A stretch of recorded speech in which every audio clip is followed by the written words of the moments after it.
Well, good morning, guys. I don't think you need me or anyone else to tell you again how devastating the events of last Saturday were, not just in Pennsylvania, but the shockwave felt throughout the world from the assassination attempt on Donald Trump.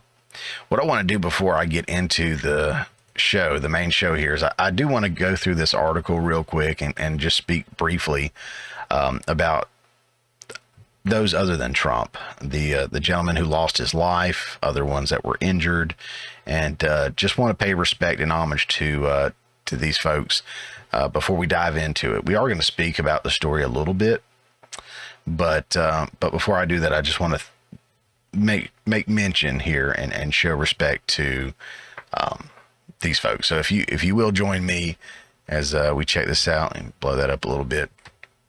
So this actually comes from BBC. It says, "Who are the Trump rally shooting victims?" And before I dive too deep into it, and I'll leave his picture on the screen because he's a hero. I've heard his last name said multiple times in multiple different ways, so I don't want to butcher it, and especially with the severity and the seriousness of this story. There are other names in here too that I'm not 100% sure how to pronounce. So if you see me kind of skipping around, skirting around things, I'm not trying to cover anything. I'm not trying to be disrespectful.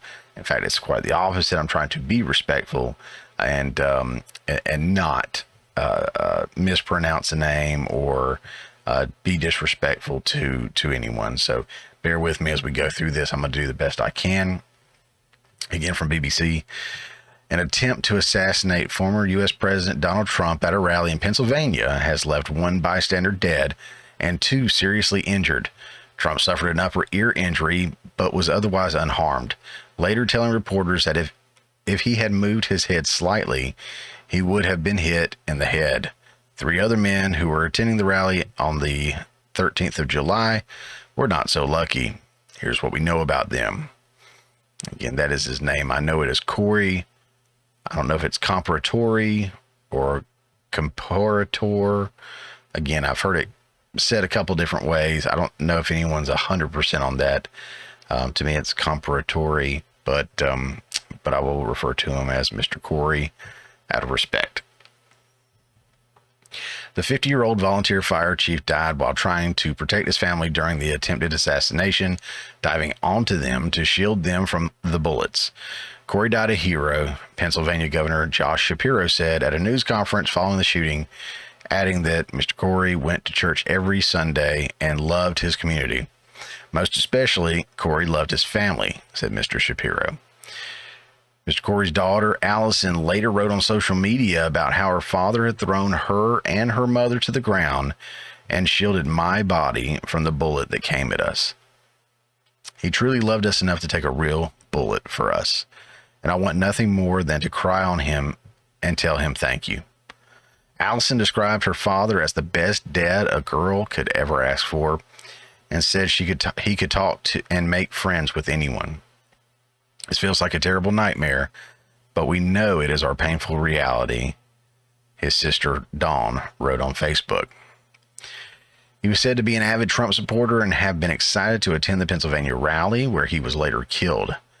According to Pennsylvania police, Mr. Corey lived in Sarver, about 12 miles away from the rally site in Butler, outside the city of Pittsburgh. He was a man that just wanted to protect and serve and love. He was truly a man of love, fellow firefighter Craig told the Associated Press. In addition to his volunteer firefighting work, he was employed as a project and tooling engineer at a plastics manufacturing company, according to his social media profiles. He was a good person, his neighbor said. We may not have agreed on the same political views, but that didn't stop him from being a good friend and neighbor.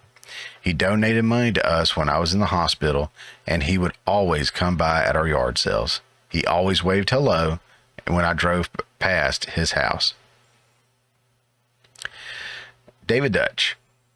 Mr. Dutch is from Pennsylvania city of New Kensington and is a longtime employee of the technology company, according to his sister. Jennifer told the New York Times that the 57-year-old suffered damage to his liver and broken ribs in the shooting and has had to have more than one operation. She described him as a longtime Trump supporter. He was exercising his rights and went to the rally, and he didn't deserve any of this. The Pennsylvania branch of the Marine Corps League of Veterans Association has identified Mr. Dutch as one of its members on social media. James, I'm going to say Copenhaver. Mr. Copenhaver, 74, is from Moon Township, Pennsylvania, and was a registered Democrat, the New York Times reports. Albert Quay, a supervisor in Moon Township, told the newspaper that Mr. Copenhaver was retired and had become very interested in local politics. Mr. Copenhaver is listed as a member of the Moon Township's Military Banner Committee, which organizes tributes for the area's veterans. So, those are the three gentlemen that were injured. One, of course, being killed in the incident this past Saturday. I'm going to, in the edit, I can't do it right now because I'll get too choked up.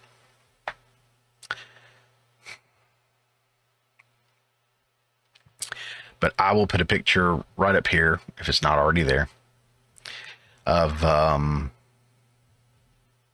Mr. Corey and his daughters. Look, you can go online and find the best about people, the worst about people. Just talk to somebody. You don't even have to go online. So there's all kinds of stuff floating around out there from the left, the right about this man. What I shared is what I know to be factual. Anything outside of that, we're not covering it at all.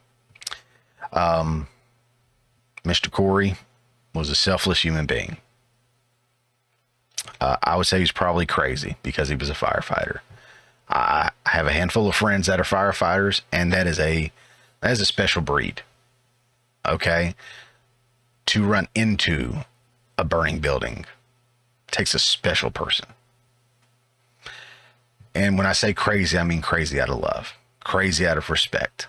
It takes a very, very special person to do something like that, to risk their life in such a way that they're running into a burning building or reaching in a burning car to pull out a complete stranger.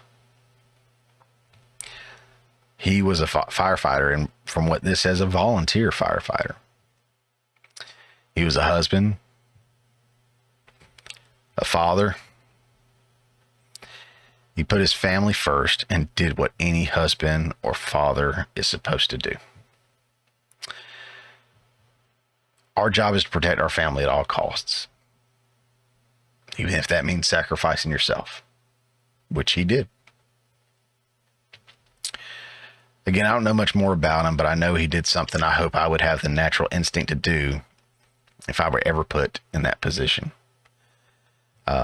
There is, I'll pull this up real quick. There is a GoFundMe out there. If it'll pull up for me. This one is a big one. And I will have the link for it in the description below. The reason I wanted to specifically pull this one up is because it doesn't just go to Mr. Corey's family, even though there are some GoFundMes out there. I saw at least one GoFundMe out there that was specifically for his family, if you want to give to that. But this went to all the victims. So anyone who was injured, be it the other two gentlemen, or possibly anybody else who was injured in tramplings or fallings or whatever may have occurred, or seeking mental health assistance from the trauma that they experienced, I would imagine. But this is one set up. It says President Donald Trump has authorized this account as a place for donations to the supporters of families wounded or killed in today's brutal and horrific assassination attempt. All donations will be directed to these proud Americans as they grieve and recover. May God bless and unite our nation. Again, if you just want to give directly to Mr. Corey's family, there is a GoFundMe out there for that. But I appreciated what this was meant to do for all the families affected. What happened last Saturday was a tragedy on multiple levels. It's always heartbreaking to hear of an innocent life being lost. While we keep all those injured and or impacted by this in mind. Let's remember the selfless sacrifice made that day by a husband and a father. John 15:13 says, "There's no greater love than to lay down one's life for one's friends." And I can't think of a greater friend a man can ever have in his life than the woman he chooses to be his wife and the children that he helps bring into this world.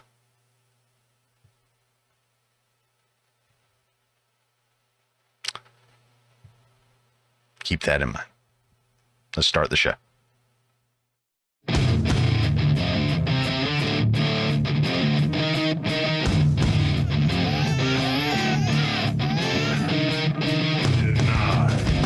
Must admit, Hannah Gadsby is not funny.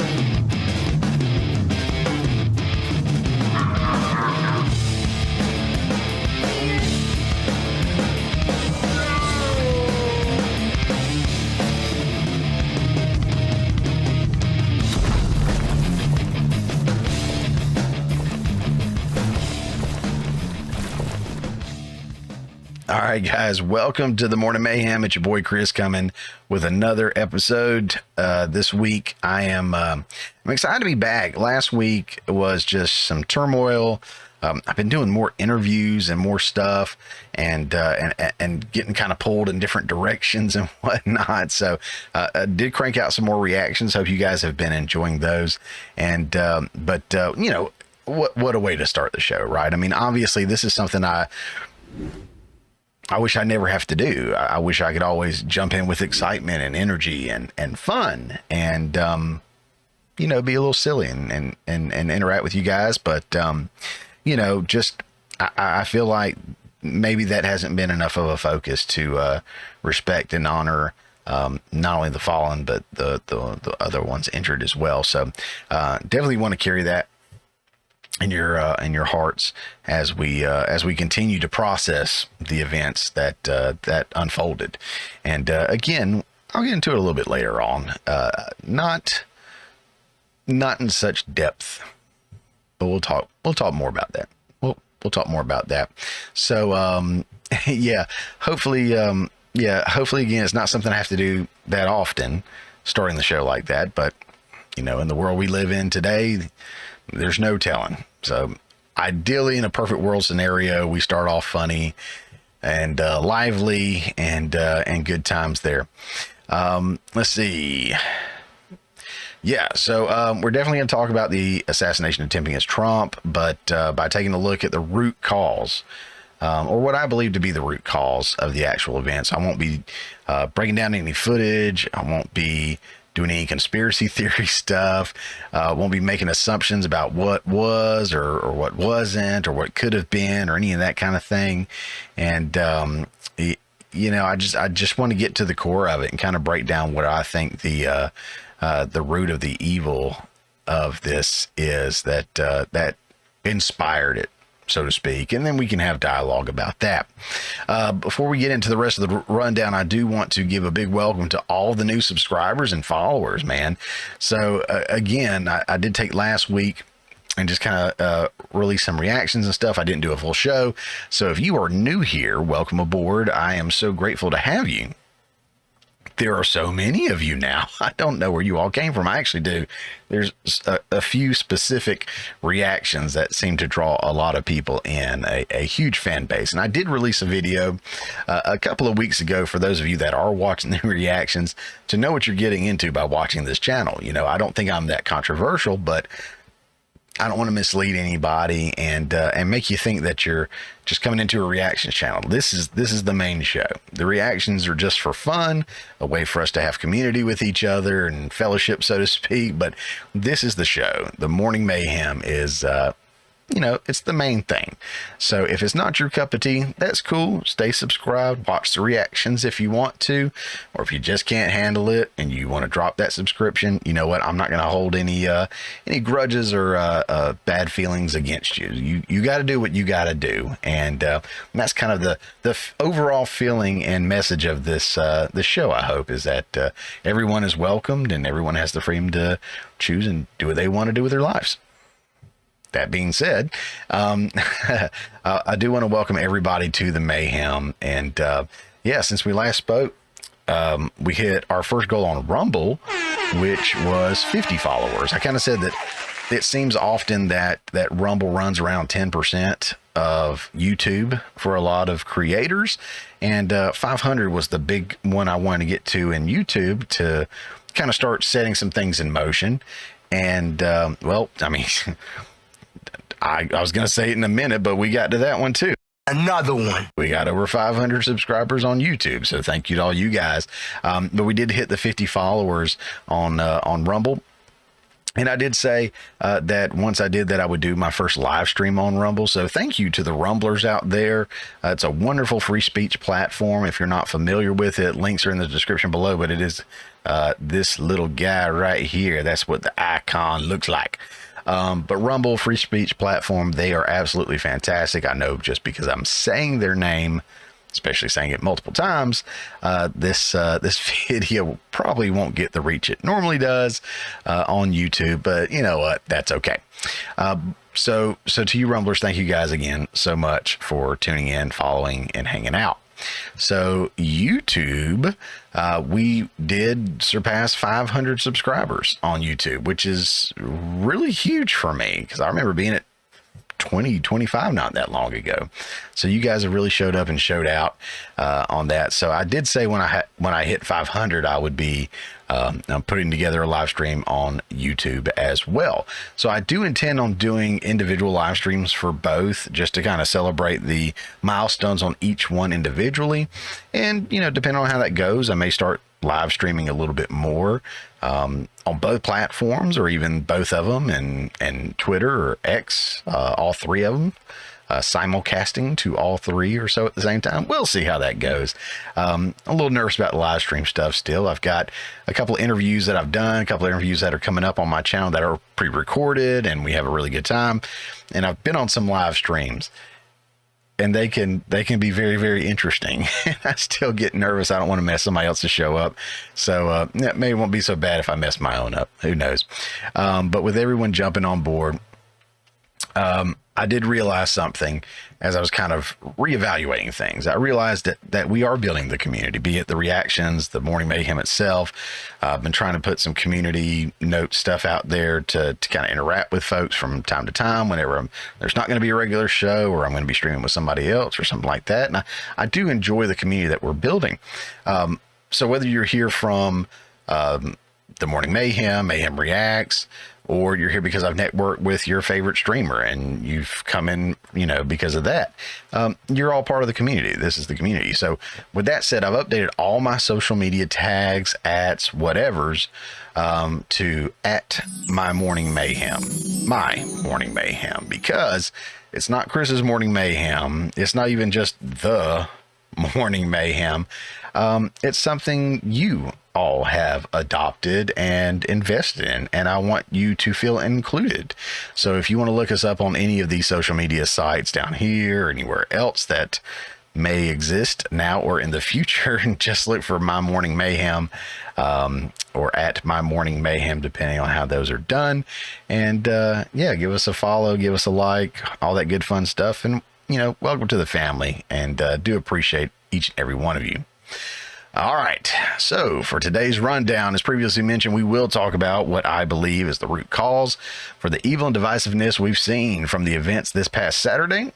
We'll talk a bit about why echo chambers and never getting out of your like-minded bubble is detrimental to your personal growth and overall awareness and reality. Thermostat use in homes around the country are being restricted, and the electric grid being in trouble. Microsoft and other companies are finally starting to ditch DEI. Could it be too little too late? And Goldbar Menendez is found guilty of corruption. But before we roll into our very first story, I came across this one in doing my research. So Madonna, 65, reveals she's back to writing her biopic after celebration tour as busty pop icon stuns at her typewriter in youthful snaps. Okay. It says Madonna reveals she's back to writing her biopic after her celebration tour this week as the pop icon posed up with a typewriter. The Like a Virgin hitmaker 65, who will reportedly be played by Julia Garner in the film, showed off her taut visage and glamorous makeup in stunning Instagram photos captioned, "Need a lot of bands to make this. Okay, story of my life." In the photos, Madonna showed off her cleavage, surprise there, and a striped blouse, black waistcoat, and blue jeans. She wore blonde locks in soft waves and sported fluttery false lashes and pink lipstick. She was surrounded by pages of scripts suggesting the final treatment is near completion. She just looks like plastic surgery. You know what I mean? Like, there's a lot of people that are getting plastic surgery, and a lot of it looks about the same. And it looks like that. That looks like the personification of plastic surgery. Yeah.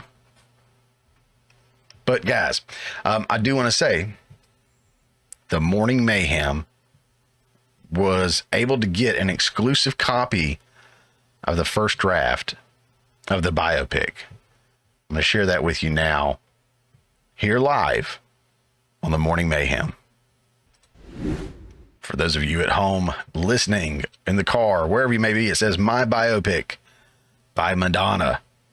I was once a young, vibrant whore. Now I'm an old, washed up, used up whore. The end. Yeah, so there's that.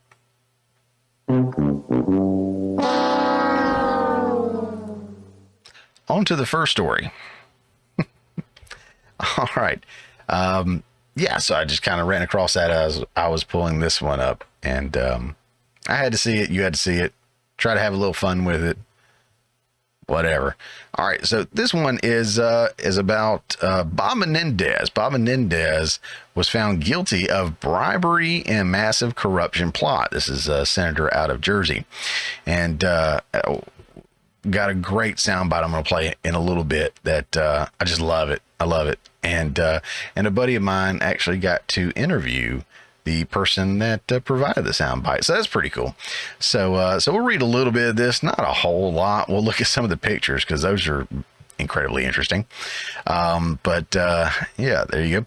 So New Jersey Democratic Senator Bob Menendez has been found guilty of conspiracy to commit bribery in a widespread corruption plot. Shocking, I know. He was accused of participating in years-long foreign corruption scheme that earned him gold bars, cash, and a new car. The longtime lawmaker sat for over 8 weeks in a New York federal courtroom as witnesses and prosecutors revealed the scintillating details of his alleged plan to reward multiple New Jersey businessmen with favors in exchange for payment, prosecutors alleged. The jury deliberated over 3 days before reaching the verdict. On Tuesday, they found Menendez guilty on all 16 counts against him, including acting as a foreign agent. That's a big one, by the way. He faces up to 222 years. Let me holler at you again. 222 years in prison for his crimes. Stick that in your pipe and smoke it.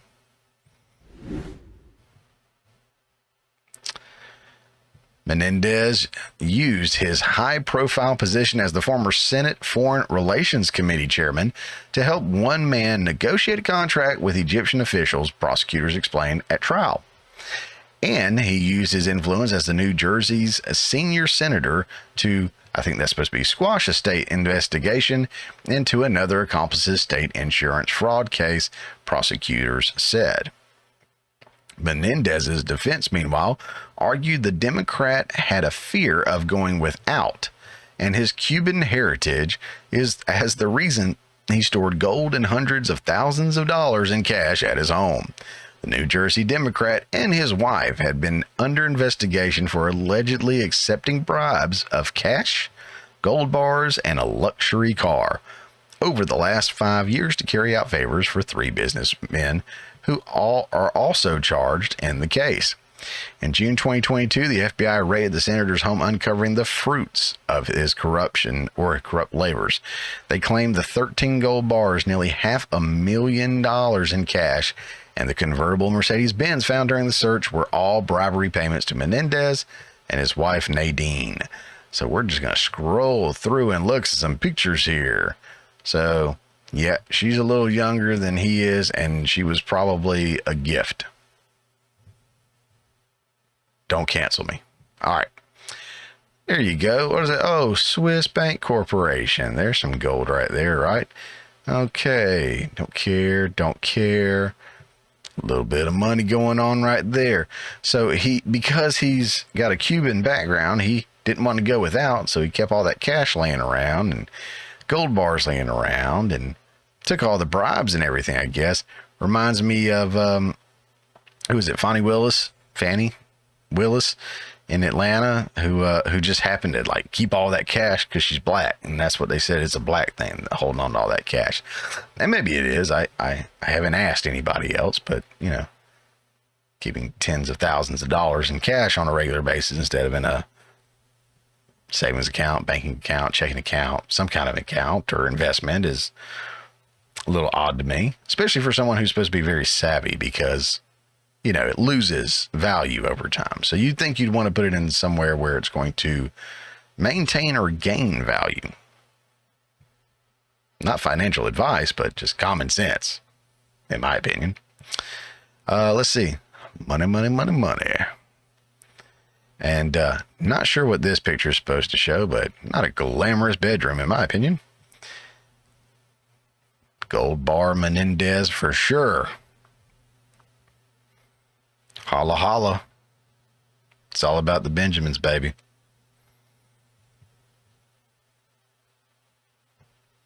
Hiding it everywhere. Says prosecutors say cash was found scattered all over his house, including in a boot. Wow, very special. Yeah, this brings me back to a specific interview that I got a good chuckle out of, and I shared on the show. Who was that again? You are the only congressman to be expelled without a conviction. Is it safe to say you didn't come to the Capitol to make friends? I wasn't there to play nice. I was there to expose the rot and corruption, and I did. And I'm going to continue to do it. Republicans and Democrats alike. Swampy, slimy people selling this country down a river. Who else in Congress is committing fraud? They're all frauds. Name them. If you were to put me, name them. If you were to put them all under the same scrutiny I was put under, you'd vacate the whole building. Can I name them and you just wink if I... Go ahead. Marjorie Taylor Greene. No. Kevin McCarthy. Yes. Lindsey Graham. Yes. Matt Gaetz. No. Bob Menendez. Goldbar Menendez. Dan Goldman. He doesn't pay his rent. Dan is owing $180,000 worth of rent right now on his $45,000 monthly rent, which is what most Americans make a year. You let that shit sink in. The way you know everyone's business is humbling to me. Oh, yeah. That's who it was. Former Congressman George Santos, which was actually a guest on the Washcast with Robert Hur, a friend that's been on the show with me here, and I've been on his show as well. He actually had former Congressman George Santos on his show. Go check him out on Rumble and Twitter. I always pretty much put links down below for him and some of the other guys, so go check that one out. It's a fantastic interview that he did. It was really, really cool. But yeah, I say just get rid of all of them. All the politicians. I don't even think we need politicians, to be fair. But yeah, if they've passed the general age of retirement, then there's probably better options out there. And I say that to also say this to the voters. If they are running for re-election, vote them out in the primaries. Like if you're a conservative and you're like, I want a conservative in there, but I don't want this old guy in there, vote for another conservative in the primary. You know, there's got, for the most part, I'm thinking there's got to be somebody else running against these old geezers. Look, I'm heading to old geezer world myself. Now, I still got several years. Don't get me wrong. But I'm on the back end of that slide to old geezer town. So I'm hoping I have the wherewithal to know when I'm there, I should probably quit doing certain things. These people don't. These people are corrupt, and their power has overcome everything. Their influence, their greed. And the longer they're in office, the more time they have to build these relationships and everything. So let's get them out of there. And the only reason that I still have this pulled up and I'm in my little window is because I wanted to scroll down here to the comments. There was a couple that I thought was great. It says, my question is, what happens to these enormous amounts of gold bricks and cash? It should be used to reduce the national debt. It says Hunter gets it. Fantastic. Regardless of a politician's political affiliation, they all need to be held accountable when they break the law. Yes. Yes, they do.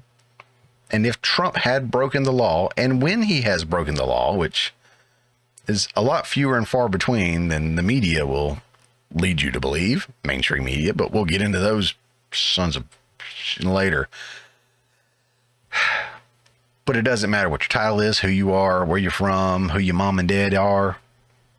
If you break the law, you should be held accountable. January 6th, if you were there and you were not doing anything other than protesting, you didn't break any laws. If you even went into the building, from my understanding, you still didn't break a law because it's a public building. People were opening the doors, letting people in. There's a great case to say you didn't break the law. Now, if you went in there and you damaged something, if you were breaking windows, if you were fighting with the police, you deserve to be charged and punished and pay for your crimes. I don't care if you're conservative or not. The law's the law. Let's follow the law. Let's hold everybody to the same accountability under the law. Just my humble yet accurate opinion.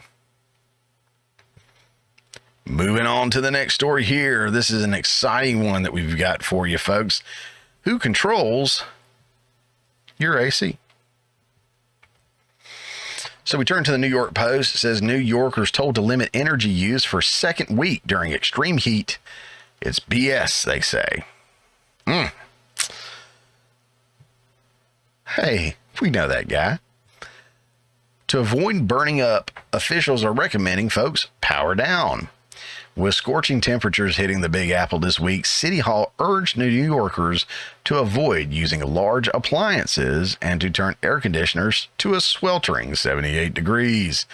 Utility giant Con Edison, meanwhile, once again advised city dwellers to limit energy use in order to keep service reliable, especially during peak hours of between 2 and 10 p.m.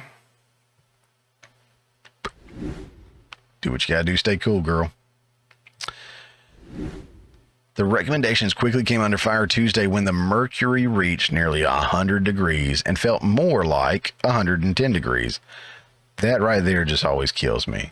It's 100 degrees, but it feels like 110. Then it's 110. I know it's not really, I get it, but crying out loud. Somebody says, hey man, how hot is it out there? I'm not going to say, well, it's 100 degrees, but it feels like 100. I'm saying it's 110 out there, dude. Better just take everything off before you go out there. Everything. Get buck naked, do your thing. Because any layer of clothing is going to suffocate you. And I'm not making fun of these people. I'm certainly not making fun of anybody in the North that can't handle the heat. We in the South, we struggle with the heat. But y'all have a good time, making fun of us when it snows or sleets or ices over our roads or something like that. which doesn't happen that often, and we're not prepared for that. But I digress. This is about unity, not division. We have to unite to fight the power. All right, continuing on. I think it's BS. Ahmed N. 23 told the Post while walking his dog in Herbert Von King Park in Bedford, it shouldn't be a personal responsibility to combat a collective problem like climate change.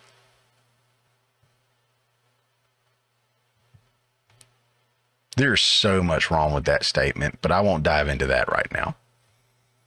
If you know, you know. You get what I'm saying. Says hot regardless, AC or not, Art J29, who was waiting for a cooling center, and they had to have cooling centers, near the park to open, added, it's really hot, so we need it on all day. James Harris, 63, who lives in a building with a cooling center in his basement, said the cooling center was his saving grace and wasn't willing to give up his breeze. I don't even have AC, he said, asking people to limit AC when people don't have any. I don't like that. It's unfair. Con Ed first issued the powered down advice in a July 7th alert and reissued that guidance in a message sent to customers late Monday morning. Energy saving methods like turning down air conditioners will help prevent blackouts and overburdening the electrical grid, the wonderful Mayor Eric Adams said during a Monday news conference. A lot to unpack there. But I will say, for starters, turning off the AC, being requested or demanded or whatever, certainly reminds me of some other articles that I've read in the past. Like this one from AP News. Californians asked to conserve power amid brutal heat wave back in 2022. Or this one right here. This is from the legal insurrection. Colorado residents locked out of their thermostats on a hot day, also from 2022. So as we see from that article, not only were they urging residents to cut back on cooling their homes in order to protect their electric grid, they're literally taking over the thermostat, so they have no choice. I do want to look at the comments on this one as well, because it covers some of the stuff that came to my mind as I was reading it, and they were talking about burdening or overpowering or whatnot the electric grid. That this was a lot to do with the electric grid. So let's go back to the article real quick. So again, these are the comments. It says the windmills don't seem to be the answer. Yoko pushes electric everything. The future remains bleak because of politicians think kickbacks are more important than good policy. Nuclear power plants, the best answer in the long term. Facts. How's it all going to work out when everyone has an electric car when we can't run our air conditioners in 100-degree weather now? And don't forget all the electric stoves and ovens they want to replace gas-powered appliances. It's absolutely laughable. And politicians still do not see a disconnect on pushing an all-electric agenda onto a failing, antiquated electric grid. Now, I have heard this before. I haven't done a deep dive into this in my own research, but I heard that our electric grid is just already not great. That it could very easily be overtaken, overpowered, something go wrong with it. So if we're putting strain and stress on it to the point it's ready to break just from running our ACs and our refrigerators and our stoves and washers and dryers, yeah, what are we going to do when we move to electric cars 100%? I mean, to be fair, I don't think that's ever going to happen, but there's such a push for it from the same people who don't want to give up their private security but want you to give up your personal firearms. I'm pretty sure they're sitting in an air-conditioned building while telling you not to run yours. But that's the world we live in, and that's what politicians do. Guys, I want to talk to you real quick. Hadn't mentioned them in a little while, but Coffee Brand Coffee is a great partner that I've worked with for a while. You see the ones back here, and of course the kitchen's got several in there. But Coffee Brand Coffee serves people who are sick of the gimmicky companies who offer marketing in place of truly great fresh roasted coffee. The fulfillment and roasting facilities are located right here in the United States. Each purchase is hand roasted to order. That means they wait until they receive your order before they fire up the roaster. Lastly, it's just delicious. For the best coffee, tea, and cocoa, visit coffeebrandcoffee.com today and use promo code MAYHEM at checkout. Save an extra 5% off your purchase. The direct link will be in the description below. And I will also add to that, if they are offering a better discount than the 5%, they got some specials going on or whatever. If you use the discount code, the link itself that's in the show notes, that will guarantee that you get the absolute best price, be it my discount, their discount, or a combination of the two. You will get the absolute best discount available. So our next story, we're going to get into something a little lighter, a little more fun, a little ha-ha for those of us that are in the know. So this comes from the wonderful Bounding Into Comics. It says, if I can get to it, Xbox, there we go, Xbox parent, I hate that big, just blankness. Xbox parent company Microsoft reportedly shutters internal DEI team. Axed employee admits such programs are no longer business critical or smart as they were in 2020, which is funny because I don't think they were ever smart. Let's take a look. It says, according to a new report, a purported shift in their business operations led Xbox parent company Microsoft to completely eliminate one of their internal diversity, equity, and inclusion teams. As revealed by Business Insider July 15th, the unspecified DEI team was let go at the beginning of the month, with Microsoft citing changing business needs as the reason for their pink slipping. At current, it is unknown exactly how many total employees will ultimately be affected by this change. While the eliminated team members were understandably unhappy with the decision, one now former team head voiced their frustrations directly to not only Microsoft's leadership, but also the thousands of employees who were also included in the announcement email chain. Decrying the company's supposed lack of investment in such DEI initiatives, the unidentified employee lamenting the apparent fact that true systems change work associated with DEI programs everywhere are no longer business critical or smart as they were in 2020.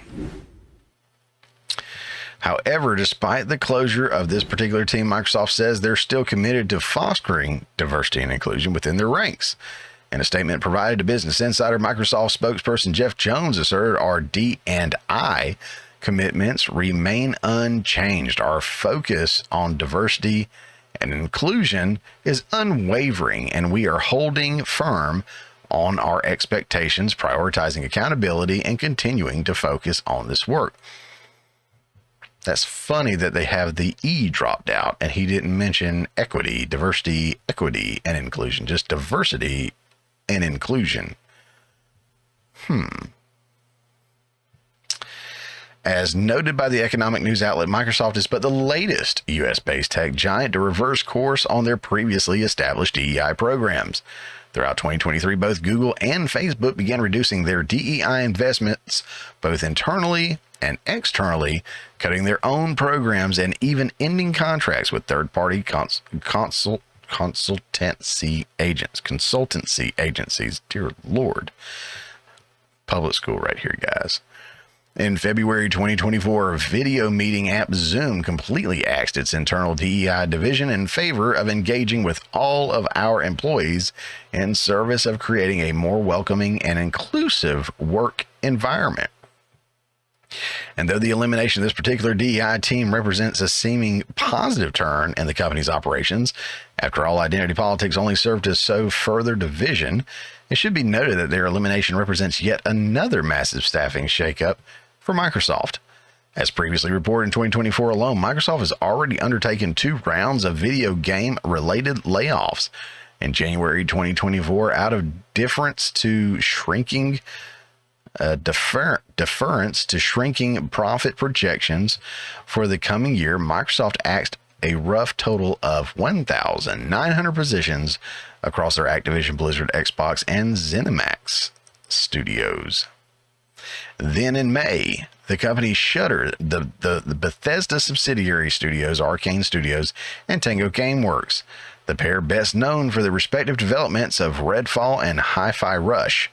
These changes are not a reflection of the creativity and skill of the talented individuals at these teams or the risks they took to try new things, wrote head of Xbox Game Studios Matt Booty in an all-company memo announcing the closures. I acknowledge that these changes are also disruptive to the various support teams across ZeniMax and Bethesda that bring our games to market. We are making these tough decisions to create capacity and to increase investment in other parts of our portfolio and focus on our priority games. Further, it appears that the closing of DEI team is related to the previously leaked third round of Microsoft layoffs. As previously announced by noted industry insider The Verge senior editor Tom Warren, more Xbox layoffs were set to occur on the week of July 1st through 5th. I don't think this one, yeah, it does. We got comments. I like the comments. It was never business critical. It was never smart. This was true in 2020. It's true now. James Bond was famous because men wanted to be him and women wanted to date him. Just look at the picture for Joanna Dark. Don't know who that is and dislike. If you would either want to be her or date her now, I guess they want to give her sumo wrestling abilities now. I think this is another Joanna Dark comment that I don't know anything about. But yeah, so let's be pretty clear on this. DEI, in most cases, is not a useful tool. It is a waste of money. It is virtue signaling, and it's often led to some downfalls of companies or the quality of the works produced by companies. When we look at the video games, I'm not a big gamer, but I watch like Geeks and Gamers. I watch Talking Nerds. Those guys are great. And the quality of the games that are coming out or the imagery that's coming out, they have to make sure they jump through so many hoops and edit so much out and adjust so many things that it really takes away from the gameplay for folks and it's pissing a lot of gamers off. So you got that from the gamer side. So Microsoft, Xbox, all that, right? But then what does DEI do for Facebook or some of these other folks? I get having other voices in the room as a good thing. You often hear me speak about that because I'm a internationally award-winning filmmaker and I am surrounded in my team with all kinds of diversity. My very best friend is his name is John. He's a black man. We both grew up in Macon and not too different sides of towns necessarily. We're kind of in the same area, but different cultures, different backgrounds, and that definitely contributes to our ability to collaborate in telling stories. And I give him stuff to write, he gives me stuff to write, and we go back and look at it and analyze it, and I think, man, I never would have come up with this. And he, I'm assuming, probably says the same thing about stuff that I work on. There is a great benefit to diversity and cultural backgrounds when it comes to art. I'm not going to argue that. When it is forced, that's where I have the problem. It is forced. You have to have X, you have to have Y, you have to have so many of this, you have to have so many of that. That's where I draw the line. I don't want to do that. You can't tell an artist they have to use a pastel when they want to use a primary color. Okay, you can't tell them, well, your movie needs more black people in it. Well, this takes place during like the Vikings and stuff. Like, there's not many black people in there. Oh, well, you don't have enough trans representation and stuff. It's just, there's no point to it. So this is true in the world of art, and gaming is the world of art. I mean, we see that both in the way that the games are designed, the way the stories are told. Let's just be real. Nobody cares that much about representation that they would rather have more representation and a crappier film, game, story, whatever. They would rather have a better quality product overall and couldn't care less what the characters look like, to be honest with you.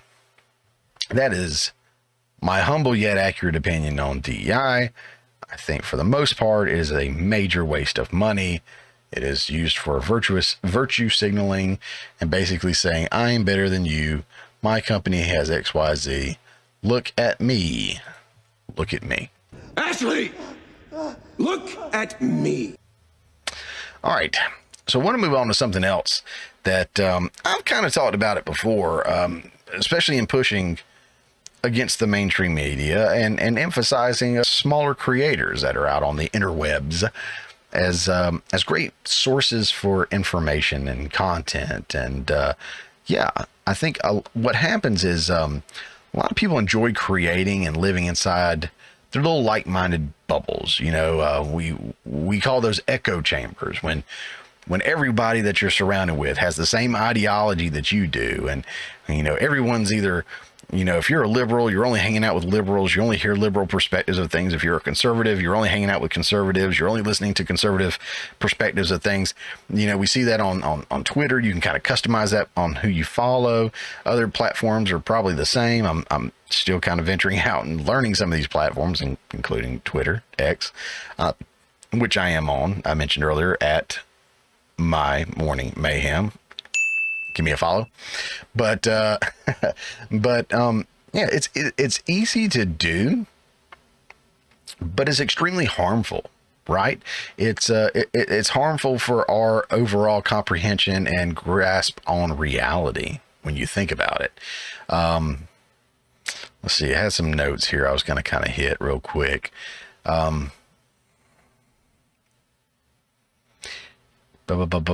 Yeah, so from like their friends circle to their news sources to the people they follow on Twitter, people often create a breeding ground for groupthink and loss of individuality. Imagine being so confused after watching the Trump-Biden debate when you saw the mental and physical condition of Biden. Like that hadn't been a thing. Like, oh, I had no idea. It's because you're living in your little bubble. You're only fed these lies that he's perfectly fine. He's sharp as a tack, yada, yada, yada. This is not true. It has not been true for a long time. You gotta bust that bubble. Get out of that bubble. So many people realized that night he was in rough shape. Not only is it sad that the man is the leader of the free world, but also that so many people had no idea that he was that far gone.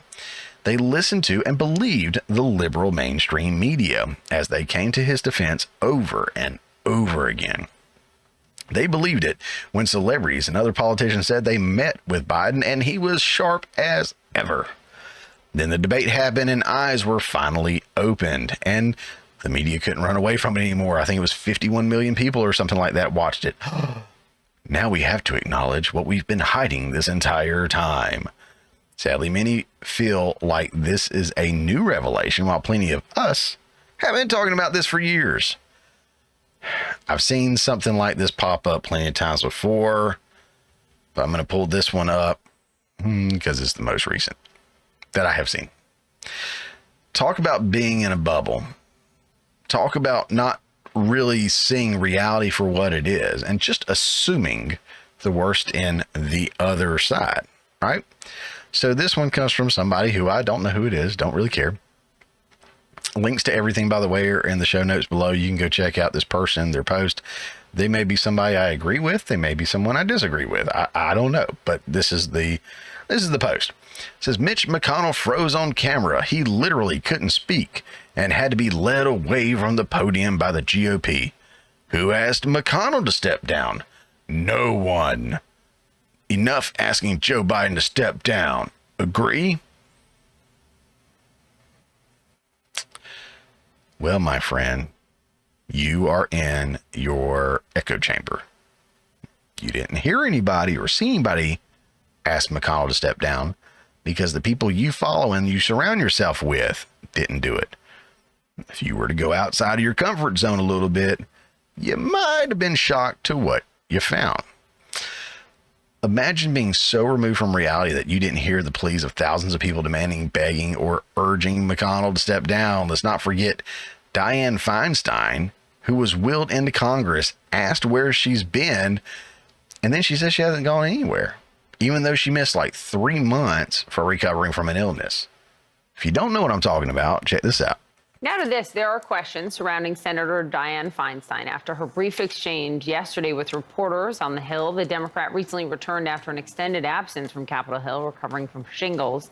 So a reporter asked the 89-year-old lawmaker how she's been received by her colleagues since she returned to Washington. Let me read you the exchange. It was not on camera, but here it is verbatim. Quote, "What have I heard about what?" she asked. "About your return," the reporter replied. "I haven't been gone," she said. "You should. I haven't been gone. I have been working." "You've been working from home? Is that what you're saying?" the reporter asked. "No, I've been here. I've been voting. Please, either know or don't know." Close quote. CNN has reached out to Feinstein's office for comment. No word back. And that's on their side. That's on the left side.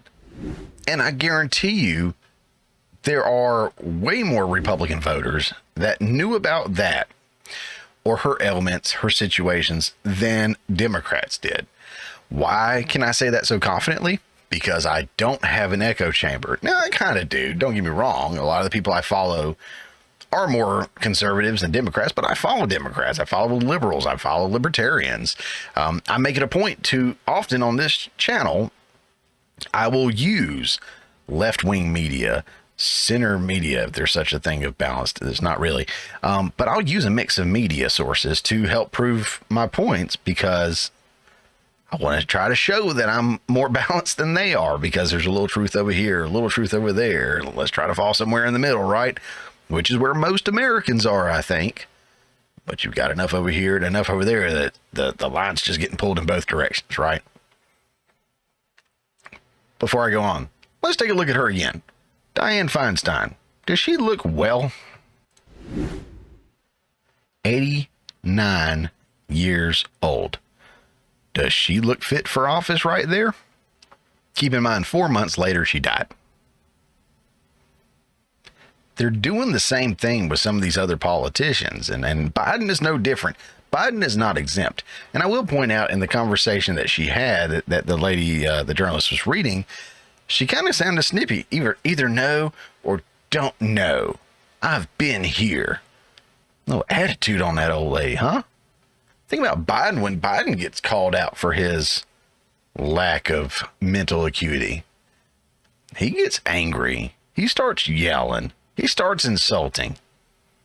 Remember when Mitch froze up? Guess what he did? He froze up. He didn't go on tirade insulting people and yelling at people and stuff. He wasn't rude. He's very calm, mostly because he was frozen, but still. My point is they are built differently. Back to this. I do want to read some of the replies in this, because this person right here just thinks that nobody ever called for McConnell to step down. Let's roll. Phil Abonte, who I absolutely enjoy. He's a regular on Tim Pool's show that I don't get to watch a whole lot anymore. But he is in All That Remains, which is a fantastic band. Check him out if you get some time. But I like old Phil. This is what he had to say. Mitch McConnell has never been the commander-in-chief of the most powerful military in human history. He's never had sole authority to initiate a nuclear strike. If you see no difference, please stop worrying about politics. Learn to knit. While that is funny, he also left out the part that people did ask him to step down, which others chimed in to fill in the blank. Mac Michelle right here, actually all of MAGA did. So nice try, dumbass. You got people here, blah, blah, blah. Lady conservatives have been begging him to step down forever. Him and all the other 200-year-old career politicians who do not know or care about their constituents. Pretty much everyone asked him to step down, and he is. What a terrible example to prove the inverse of your point. Exactly. Not only to prove that, yes, you guys should be asking Biden to step down, but also, like I'm saying, that you are in that echo chamber and you need to get out. And McConnell did announce he's stepping down. I'll use another example. This comes from, why is it down here like that? I can't see my boy's name. I zoomed in too much. Let me bust up out of here. There we go. I like it. I like it. This is Greg Foreman. I follow him. This is a guy that you guys may be familiar from the The Black Conservative Perspective. He's got a great channel on YouTube and posts some great stuff on Twitter. Go give him a follow, check him out. But like I said, the last thing Democrats want is for Joe Biden to have a Mitch McConnell moment. Well, what can he possibly mean if no one wants Mitch to step down or acknowledge that Mitch has a problem? Well, here's, a growing voice in the conservative movement. Greg Foreman here again, Black Conservative Perspective, which is extra scary to the left because he's black. More on that at another time. But yeah, they have to force him to step down. Says, this is from Graham Allen, I've never seen this in my entire life. Joe Biden's press conference was ended and cut short by a staffer during a rambling Biden moment. You know what? This is just too fun to pass up. Let's do it. Conference overall, we talked about stability. We talked about making sure that the third world, the Southern Hemisphere had access to change it, had access. It wasn't confrontational at all. He came up with Thank you, everybody. This ends the press conference. Thanks, everyone. Thank you. Thank you. Y'all remember that? It's nighttime, Joe. Go to bed. Reminds me of that one where he says, well, I'm tired. I'm going to go to bed. Says everyone needs to force everyone who is 70 and older step down and to not step up. MAKA, make America young again. Geez, I can't believe I'm saying that. Oh, man, there's more here, too. This was a good one, I thought, from Dan Hill. Should Mitch McConnell step down as Republican leader in the Senate? Why would he even ask that if he didn't think that he should? Excuse me. Yes, step down, Mitch. 98.5% of people said so. So again, this kind of reiterates the whole idea that you live in a bubble. And lastly, and most recently, this was from just the other night at the RNC. You want to talk about people not asking McConnell to step down or wanting him to step down or even disliking him, maybe. Check this one out. For the next president, Donald Listen to those boos. Trump.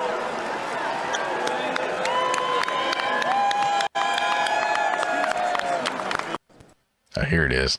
Let me start over. I didn't think that was the beginning. Guys, I'm still learning Twitter. I already said that. Sorry.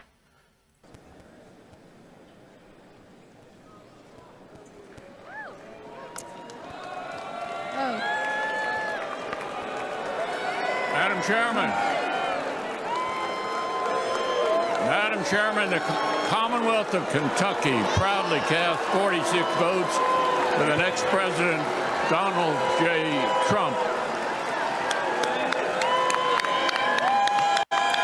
And look at it. He's completely oblivious to the fact that nobody wants him to be there. So yeah, hey, good on him. Excuse me, good on him for knowing that it's time for him to step down.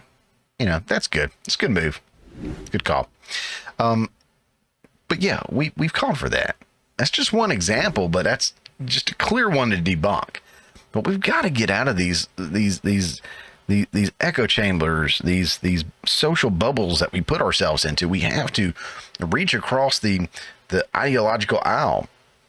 We've got to interact with people that live inside the world, outside of our bubbles, to understand the different perspectives and perceptions of people in the world.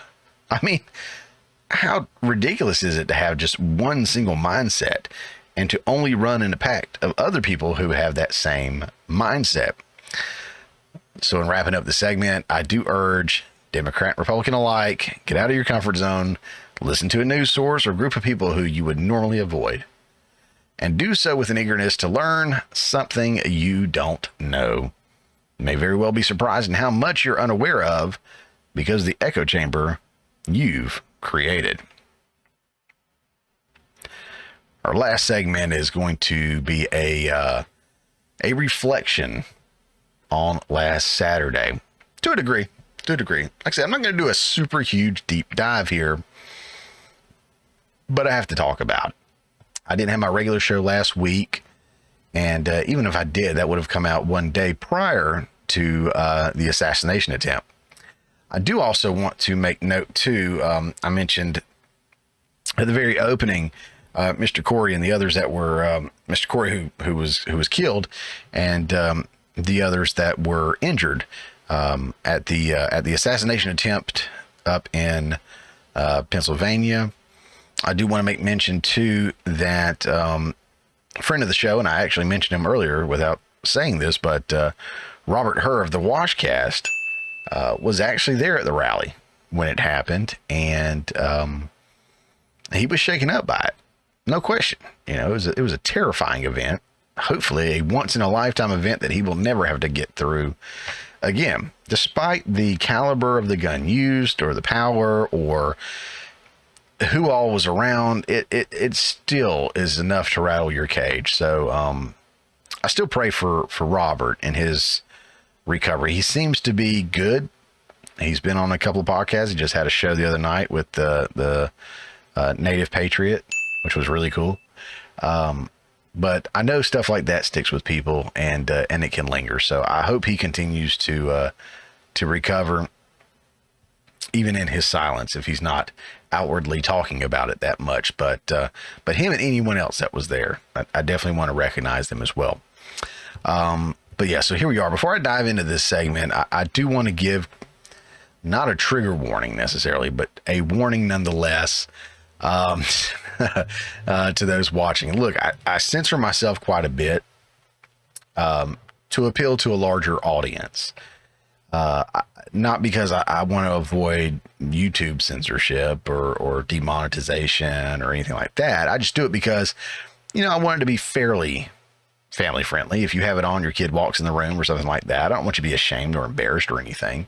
If good church folks watch it, I hope that they can do so and not feel dirty after after watching a segment or something like that.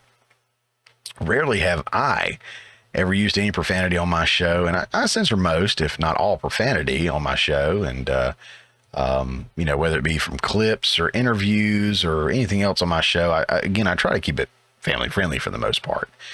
All that said, I am providing you with a warning now that there will be an extensive amount of profanity, and use of the F word is 100% going to happen multiple times. To my church folks, my sweet and innocent audience, and anyone that has an image of me that is wholesome, this may be a good time for you to tune out. I am going to get animated a little bit. I may drop some language myself, but I do have a little montage that's definitely going to have some in it, excessively. So this has been your warning. I'm going to continue with this segment in 3, 2, 1. All right, so who's to blame for this assassination attempt? Well, first and foremost, of course, the shooter. The shooter, right? He was the one that decided to get the gun, go there, climb up a ladder, get on the roof, pull the trigger. It's his fault.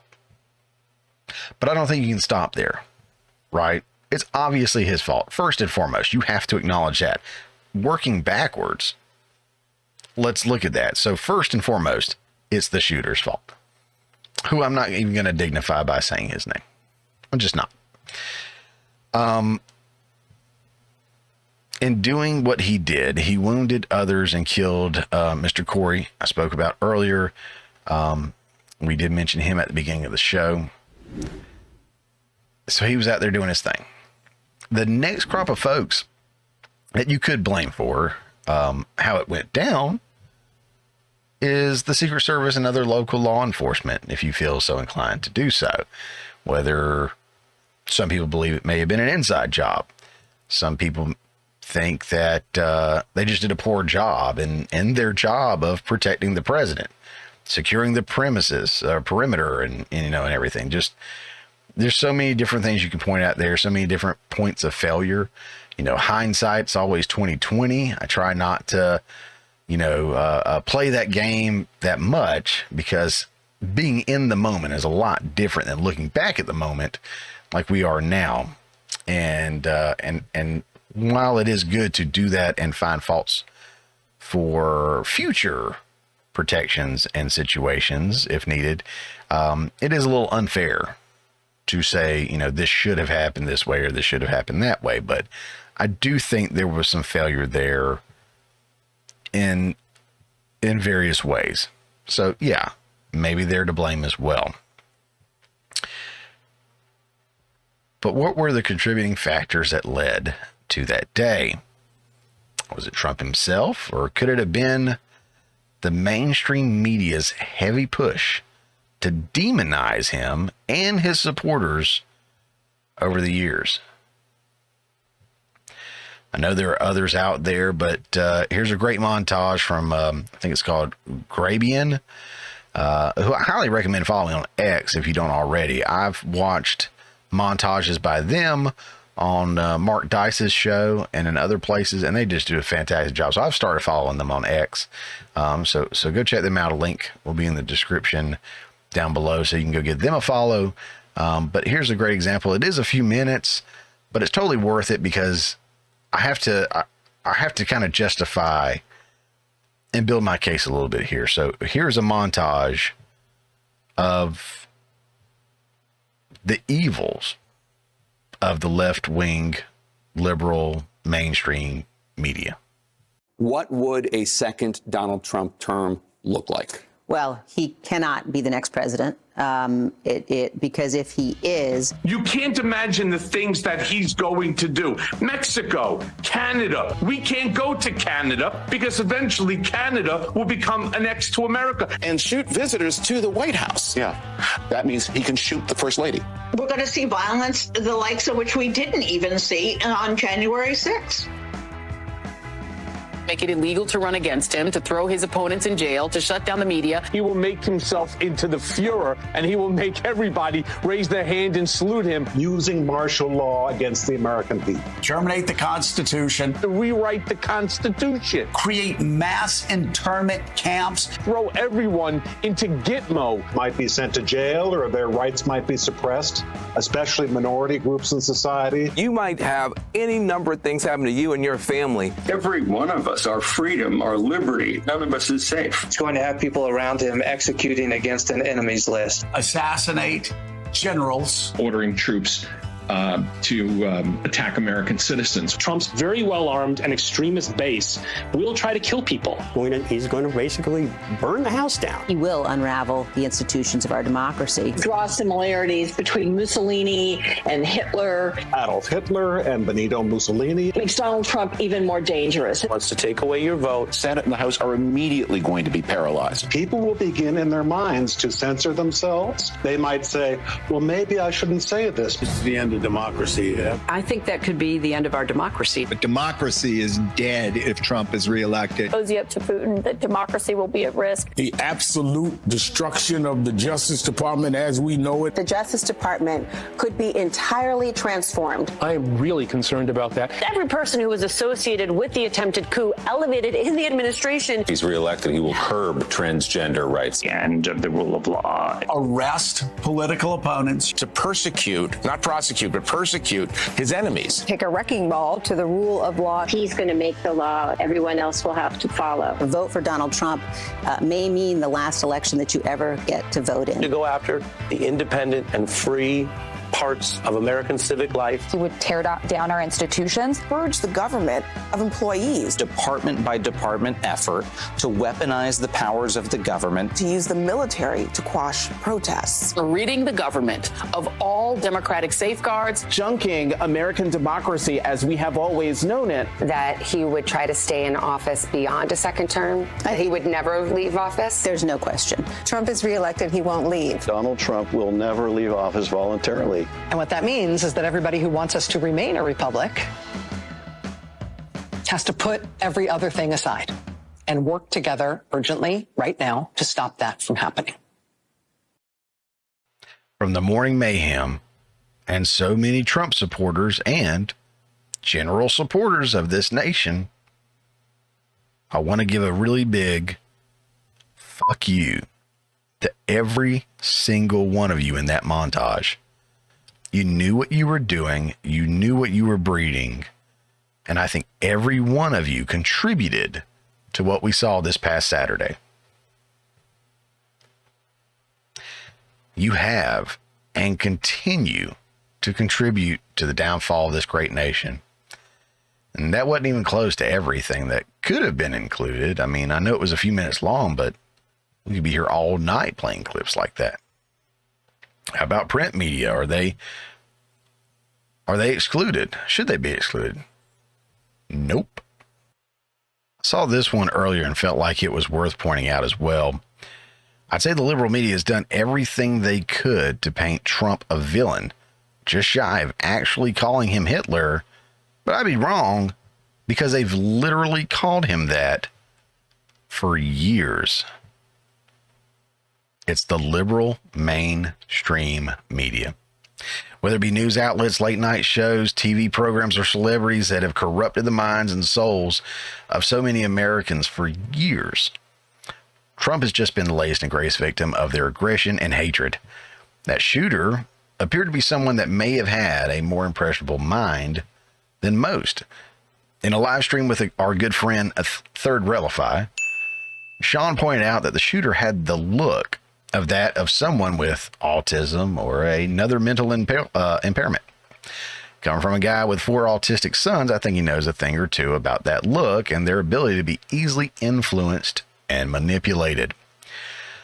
Shows like Third Railify, The Washcast, Chris's World, The Quartering, Timcast, Dan Bongino, Don't Walk Run Productions, Liberal Hive Mind, Mark Dice, Louder with Crowder, and so many more, including this show, have been speaking out for years against the madness and mind control of the liberal mainstream media. We spoke earlier about getting out of your bubble and listening to alternative sources for news and information. Each of those that I list are great sources, and I will have a link to each of them in the show notes below. Please check them out and open your mind to something different. Before we go, I've got a quick FU montage I've put together of the left now calling on us to lower the temperature. Enjoy. Besides marching and protesting, what else do you suggest? Well, it doesn't happen overnight. It's not a miraculous. What did you say? Murder. She's kidding. Wait a second. She's just kidding. Don't say that. That's you don't know. They'll pick up on that and just run with it. Worst. She's just kidding. Well, let me talk to you about. Fuck you. Heartfelt. When was the last time an actor assassinated a president? Fuck you. Heartfelt. The political violence of any kind has no place in our society. Fuck you. Heartfelt. I'm going to say one thing. Fuck Trump. Fuck you. Heartfelt. I will go and take Trump out tonight. Fuck you. Heartfelt. Well, I absolutely believe that impeachment should be scheduled for several reasons. Uh-oh, retard alert. Retard alert, class!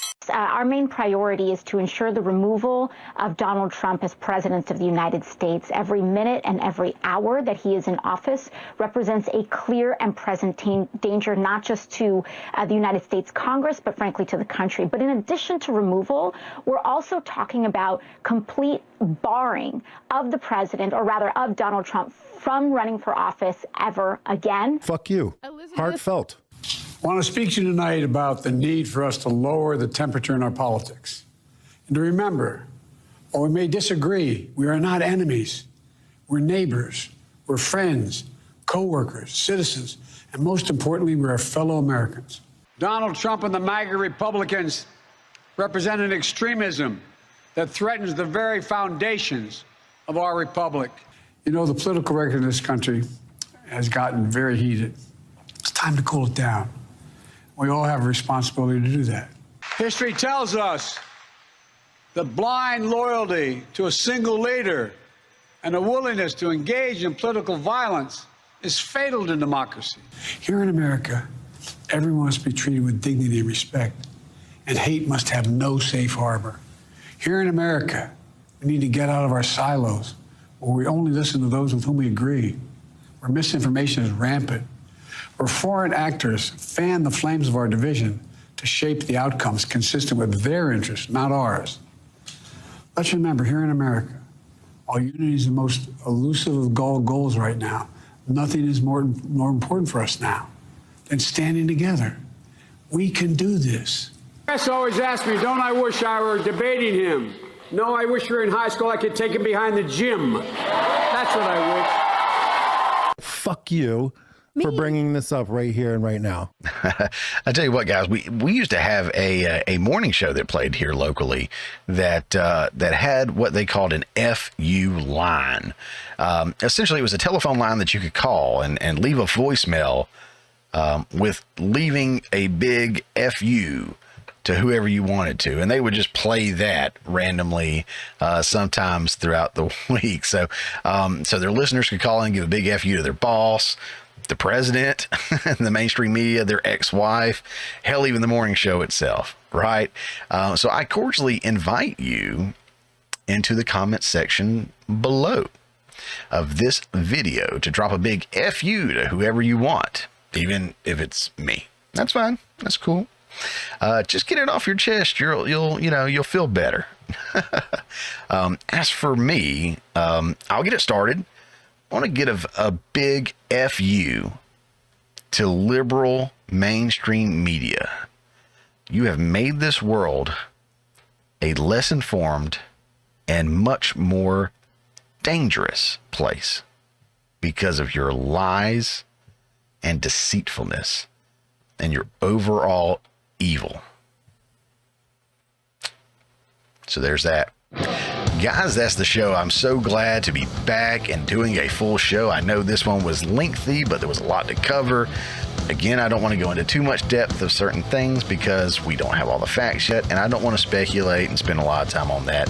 Look, I have the morning show that comes out every Friday at 10 a.m. We got reactions, nuggets, stuff that come out throughout the week, so be looking for that. If you hadn't already, like, share, subscribe, follow, all that good fun stuff.